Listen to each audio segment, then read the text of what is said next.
Okay, honey, it's time to open the cake.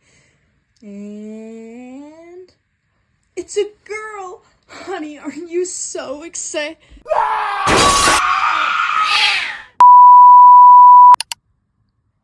Yeah, so I'm sure I'm not the only one that's been seeing these sorts of videos on Instagram Reels, and they really got me thinking. In this age of technology, could there really be considerations about people acting on this sort of thing? Yes, with advancing genetic modification technology, there are many ethical, social, and legal implications. So, folks, what are those things we need to consider about new and future genetic biotechnology? Ethics detectives. Use business ethics. Welcome back to another episode of Ethics Detectives. I'm your host, Ash, and today we have esteemed guest, expert in sociology of health, Dr. Layton. It's an honor to be here. Could you give our listeners a quick overview of what we mean by genetic modification and genetic biotechnology? Of course. We are now able to alter DNA using genetic engineering, so we can use that for cancer therapies and improving plants and livestock. A technology called CRISPR allows us to edit genes, allowing us to change traits and save people from genetic diseases. It's crazy that we can just edit a person. How does that technology work? So, bacteria take in a bit of viral DNA so they can protect themselves from that same virus coming back. That's called building immunity. CRISPR is what allows them to do that. We use that same mechanism to change what we want instead. So it uses guide RNA to recognize which part of the sequence it should target. Then the DNA sequence is cleaved and repaired. This allows parts to be removed or new strands to be added. Now that we're all filled in, I'd like to start with thinking of some pros and cons for genetic research and testing. Lovely. So, for the changes in farming that we've discovered through this research, genetically modifying organisms would probably be a pro, right? Because we can get more food. You're right that there are great pros for research on modifying crops and livestock, like getting more and having higher quality crops, but there are also some cons to consider. For example, when researching with animals, there are welfare risks, like invasive procedures and unknown possible concerns with their quality of life as a genetically modified organism, also called a GMO. This is not to say that it is always bad for the animals, though. These are just possibilities. For crops, it is rather common now for them to be genetically modified. Many people are suspicious of eating genetically modified food, but so far, research has shown that they are safe to eat, so it seems like a great thing, since we can make them less susceptible to pests and enhance nutrition and flavor. But there will be continuous research on the effects of these foods on us and pollinators. Very cool. What about testing on humans? When testing on humans for cures to diseases, control groups are required, which is very unfortunate because some subjects would not get the chance for treatment like the others would. On the bright side, a pro is of course that after testing, they may be available for more people to save lives. As for others, they are very controversial, and I'm guessing we'll get into those later. It is crazy how some people, even kids, miss out on a possibly life-saving treatment when others get it in the same study. Yes, but it is necessary for all the future lives it could save. Now let's get into the fun stuff, after a brief intermission. In the year 2050, the new genetic small. Come on in, folks, and try on some jeans. And no, we're not talking about denim. With buy one, get one deals for height and eye color, limited time only. Get them while they're fresh. Whoa, boy, what a deal. And we're back. I've been wondering about what you said about us being able to change all sorts of things in DNA. Seems like it could raise some issues. So for this next bit, I was thinking we should talk about some of that. Well, how about we start off with what we've already mentioned, which is curing diseases? Right, well, that seems pretty obvious, right? Like, we should just save lives. It may seem obvious, but there's also the aspect that we would be playing God. Like, would you bring someone back from the dead? Or create a creature like Frankenstein's monster?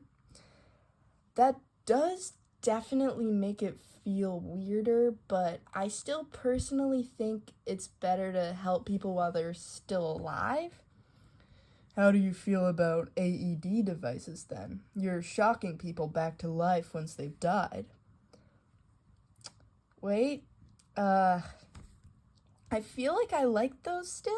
I guess in that sort of medical situation where they've only just died, it doesn't really feel like they've died yet when there's still a chance to save them. So I think that's okay.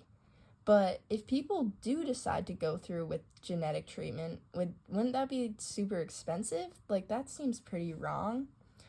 These technologies are expensive, yes. That does raise ethical concerns, especially since billionaire CEOs are selling some treatments for millions.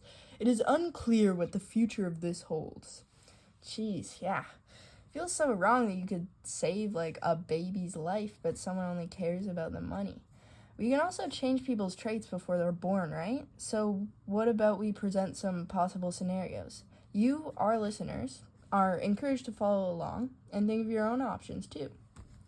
We started this episode off by thinking about changing the baby's sex. So why don't we start with that? Right. That seems pretty messed up to me. Especially since if your kid is trans or anything that doesn't line up with your expectations, what kind of message is that sending if you fully picked their sex before they were even born? Are there any good reasons someone would do that?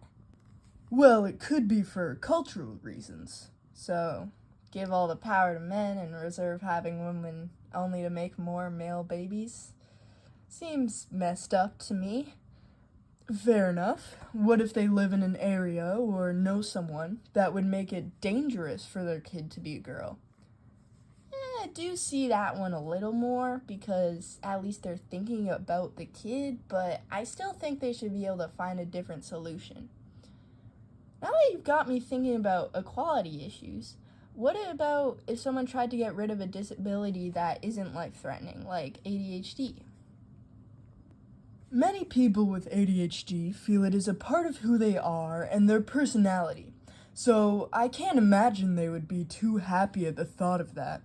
But people without it probably would not want to have it, which makes sense because it is really hard to live with. To me, it seems ableist, though, to eradicate something like that unnecessarily. I agree. It would make their life easier, but it also changes so much about that person. If we try to genetically modify everyone to be perfect and the same just to make life easier, that would be pretty awful. Another disability that people may have mixed feelings on is deafness. To people outside of the deaf community, it may seem obvious to try to get rid of it, but many deaf people care about the rich culture of their deaf community and may not even want to be hearing. This, of course, depends on the person, but it is worth considering.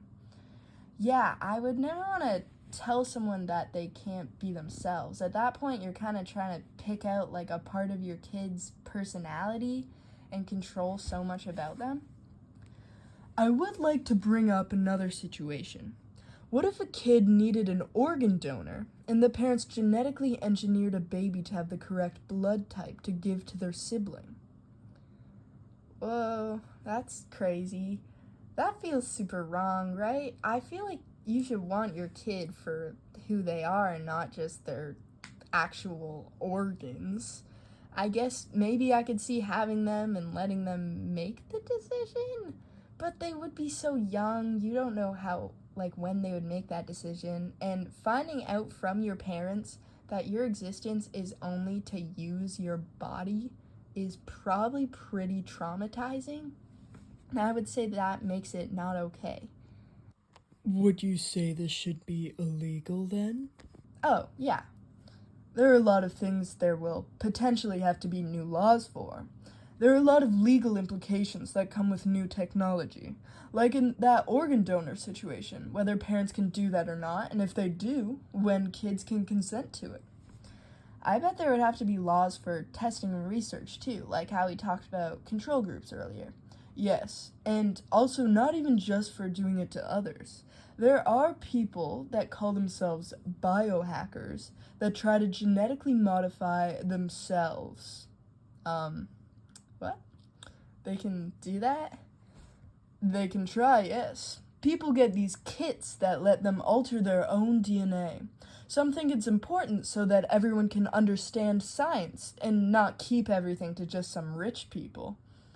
I guess I do like the idea of things being accessible to everyone, because I was worried about the financial inequalities brought out by this, and I wouldn't want to gatekeep it to just some people, but for fully altering your DNA, that seems like something that should be figured out better before just anyone can have it. Yes, people do find it worrying. It is those people's own bodies, though, and they at least think they know what they're doing. People really could do bad things with anything, and we don't withhold all information, do we? Yeah, but knowing is different from, injecting into your DNA. And wouldn't that be crazy for sports and competitions if everyone could just make themselves, super jacked? You wouldn't even have steroids to test for. It's just in their, actual genetic makeup. And there's another one of your legal implications. That could really change how much trust we have in athletes. What other social implications might there be? We've touched on financial issues. What would happen if the rich could genetically modify their babies but others couldn't? That would increase the average lifespan based on just their economic class, which could have further economic impact and create more of a class divide. It could also make them smarter, stronger, and more beautiful. That seems pretty bad. That would totally change society, and I'm thinking not in a good way. There would also be a changed cultural view of people with birth defects or people that don't fit into the norm, like people with ADHD. They could be perceived as poor for that, which would add on to levels of discrimination. And if people think of genetic disease as more something treatable, there could be more judgment for them, and especially their families. And people would probably start having GoFundMes and charities for it, although in places without free healthcare, that is already sort of a thing, but it would really get a lot bigger. It seems like we're going to need some regulations soon, or the world will be totally changed. Yeah, heavy stuff. I hate to say it, but our time is up, so let's go from the crumble of society into our outro. Thanks so much for coming, Dr. Layton. It's been great having you. Thank you for having me. Goodbye, listeners. We'll see you on the next episode of Ethics Detectives. Use business ethics.